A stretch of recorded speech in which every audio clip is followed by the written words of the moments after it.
Hi guys and welcome back to my channel. My name is Zita and I'm a boudoir and intimate portrait photographer here in Sweden. Today I have with me a friend and a colleague photographer, Angelica Lyckborg. Yeah. If I'm saying it right. And you should check her out because she's an excellent photographer. She's also taking pictures of women mostly. Yeah. And what is the specialization? Can you tell us a little bit? Yeah, well, I specialize in retro and pinup photography, so mostly 50s, 40s style, and yeah. How do you find these costumes and like how do you know how it's supposed to look like? I look at old photographies and get inspiration from those, and the clothes and everything. Mostly it's the model's own clothes, and some clothes I have at home and a lot of props.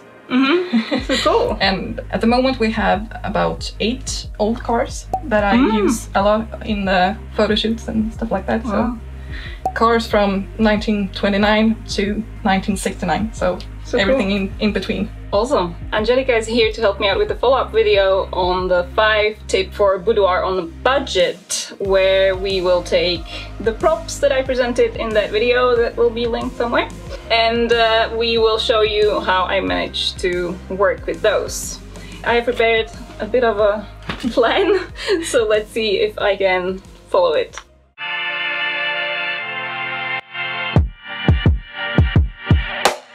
So here we go guys, welcome to my very own bedroom. I chose this room because it's the best room of my apartment and probably the most boudoir friendly since there is a bed, but also because there is the best natural light possible thanks to the balcony door and a big window.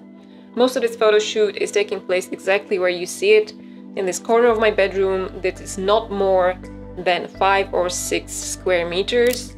And also on the part of the bed where you can see my little cat assistant at the moment. If you remember well, the first tip for boudoir on a budget was using a cozy sweater. And this is exactly what we're using in the first set with Angelica. Most of the time I will ask her to get into a particular pose from the beginning and then to do some sort of a movement. She is just standing in the brightest spot right next to the window. I am diffusing the light from the balcony door with a little bit of a sheer white curtain so that it's a little bit softer. And I'm asking Angelica to change the poses a little bit, to move around, and I'm snapping some shots in between. After standing up, I wanted to sit Angelica down, and the first idea was that I would sit her down on the windowsill right under the window. However, the sun unexpectedly here in Sweden started to come out and it was getting a bit complicated and I decided against it. So instead I decided to throw a blanket on the floor and sit her down next to the balcony door, where we would use the next prop, which is a book. And we also took additional pair of stockings to create just a little bit more variety, as you can see. While you're watching me take photos of Angelica here, I would like to use the time to apologize for the quality of this video. I am new to videography and I unfortunately didn't have any other way of putting the camera up and direct it then against the light, which complicated the things a little bit, and also the sun was kind of coming in and out and I was creating contrast and rolling the blinds up and down, and I had no idea how much trouble I was causing to myself.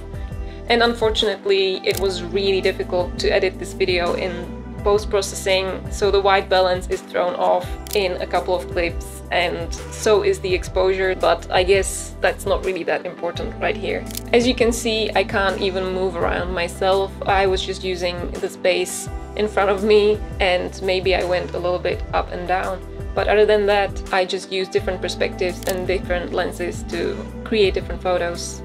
So in the next stage we're changing up the outfit. We swapped the sweater for white sheet and we wrapped Angelica in it, plus we put her hair up for a bit of a different look. We are just making small adjustments. As you can see, sometimes I fix her hair. Of course I never do that without asking her first. I also ask her to make a little bit of movements, maybe play with the white curtain and change the way she looks outside of the window. And here you see me put Angelica again against the wall.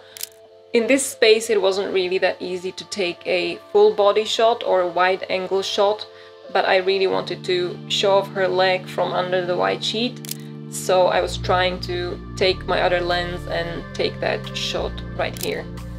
Here's a little assistant again. I went to grab my shoes because I wanted to try to shoot through the window. I've seen so many photographers to do this wonderfully, and I have never really tried it, and I really wanted to try it out this time. Unfortunately, as you can see, it is super sunny outside and there's still a ton of snow at that point.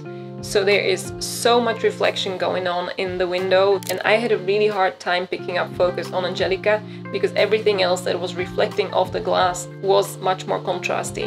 In the end, I managed to take a couple of photos that I was really happy with. The change that we made compared to the previous situation here is that we let her hair down and I asked her to apply the red lipstick. And as you can see, the photos are quite different from the ones before, even though we're taking them in the same spot with the same outfit on. So with a little bit of creativity, you can really achieve a drastically different look. In the next stage, we will be moving on to the bed. However, even though I sped up this video, I could not get it cut within 15 minutes. And since I'm not allowed to upload more than 15 minutes, I cut this video in 2 parts. So thank you for watching the first one, and I will upload the second one next week.